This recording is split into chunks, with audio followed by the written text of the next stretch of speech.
আপনাদের সাথে আজকে আমি স্পিচ থেরাপি নিয়ে কথা বলবো। তার আগে আমি একটা কথা বলতে চাই। তো অনেকেই স্পিচ থেরাপি কি জানেন, আবার অনেকে জানেন না। তো মোটামুটি 2.5-3 বছরের হয়ে গেছে এমন শিশুরা যদি ঠিকঠাক কথা বলতে না পারে তাহলেই কিন্তু তাদের স্পিচ থেরাপির দরকার। আদারওয়াইজ 2.5-3 বছরের নিচে শিশুদের স্পিচ থেরাপি দেওয়ার কোনো প্রয়োজন নেই।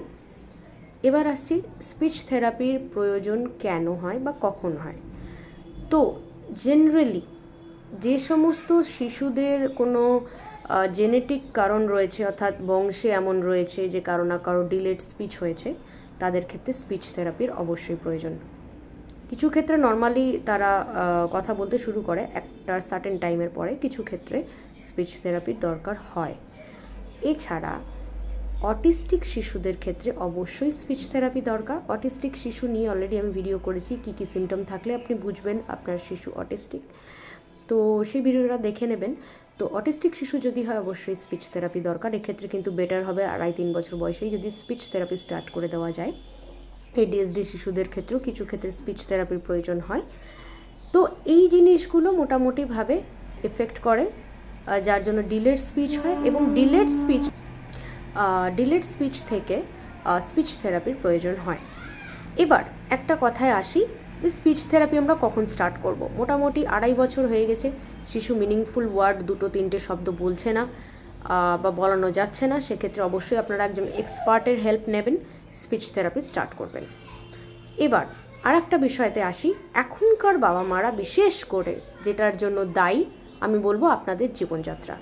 আপনাদের জীবনযাত্রাটা যদি একটু ঠিক হয়, মোটামুটি বেড টাইমে স্ক্রিন টাইম না করা, শিশুর সামনে অন্তত স্ক্রিনটা না আনা, কারণ একজন শিশু কিন্তু চট করেই মোবাইলে স্ক্রল করতে পারে, তারা খুব শর্টস প্রেমী হয়, একটার পর একটা যেহেতু ভিডিও আসছে স্ক্রল করে করে, তো সুতরাং তার জন্যও কিন্তু তাদের ব্রেনটা অতটা অ্যাক্টিভ থাকতে পারে না, যেহেতু তারা ওই শর্টসগুলো দেখে। তো স্ক্রিন টাইমিং ভীষণভাবে এফেক্ট করে। এছাড়া আর একটা বিষয় আমি বলতে চাই, যে সমস্ত মায়েরা এখনও অবধি মানে যাদের শিশুদের বয়স 6 মাস হয়ে গেছে বাট চিউ করে খায়, সেই ধরনের খাবারগুলো এখনও অবধি স্টার্ট করেননি, তাদের জন্যও কিন্তু স্পিচ থেরাপি দরকার হতে পারে। কারণ জেনারেলি হয় আমরা যেটা খাই, চিবাই, আমাদের দাঁত, মাড়ি বা এই জ লাইন, এগুলো কিন্তু আমাদের মুভমেন্ট করে।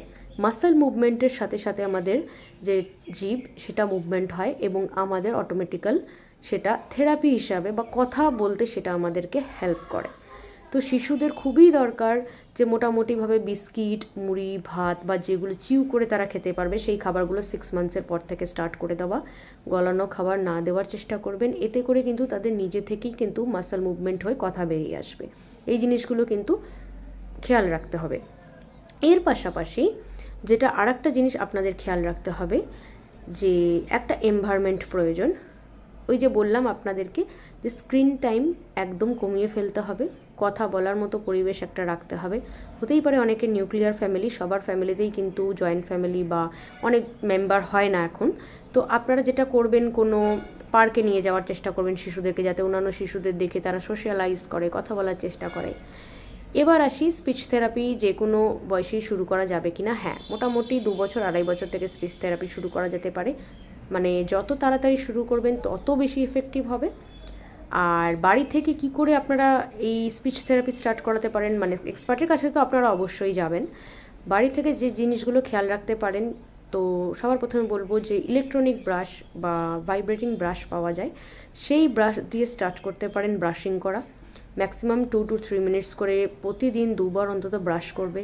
এতে করে তাদের এই জ লাইন বা ফেশিয়াল যে মাসাল, এইগুলো মুভমেন্ট হবে। ভাইব্রেটিংয়ের জন্য কিন্তু তাদের অটোমেটিক্যাল এখানকার মাসালগুলো কিন্তু তাদের মুভমেন্ট হবে। এছাড়া ফেশিয়াল মাসাজ যেটা মায়েরা করবে কোনো ক্রিম দিয়ে, আপনার শিশুকে এই সমস্ত এরিয়াগুলোতে ফেশিয়াল মাসাজ দেবেন, লিপের মাসাজ দেবেন।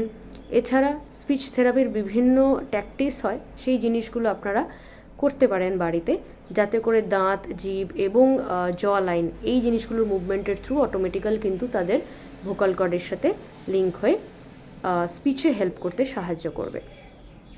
এর পাশাপাশি কোনো সাউন্ড থেরাপি করতে পারেন, মিউজিকের সাথে সাথে তাদের অ্যাক্টিভিটি, প্লে থেরাপির দ্বারা তাদের অ্যাক্টিভিটি, এই জিনিসগুলোও কিন্তু তাদের স্পিচ থেরাপিতে হেল্প করবে। ভীষণভাবে ভাইব্রেটিং ব্রাশটা বা ইলেকট্রনিক ব্রাশটা ভীষণভাবে হেল্প করে শিশুদের। এর পাশাপাশি চিউ করার মতো খাবার তাদের দেবেন, যাতে তারা নিজেরা চিবাতে বাধ্য হয়, তাদের ফেশিয়াল মুভমেন্ট হতে বাধ্য হয়। তো এই জিনিসগুলো খেয়াল রাখলে কিন্তু অবশ্যই বাড়ি থেকে স্টার্ট করা যাবে স্পিচ থেরাপি। এর পাশাপাশি একজন এক্সপার্ট তো অবশ্যই প্রয়োজন।